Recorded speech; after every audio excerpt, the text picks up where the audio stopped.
Herkese merhabalar arkadaşlar, kanalımıza ve yeni videomuza hoş geldiniz. Yine yepyeni bir videoyla karşınızdayız.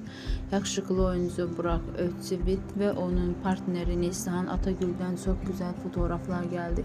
Yeni gelen kareleri sizlerle paylaşıyoruz. Siz de kanalımıza abone olmayı, videomuzu beğenmeyi unutmayın. İyi seyirler, hoşça kalın, bizimle kalın.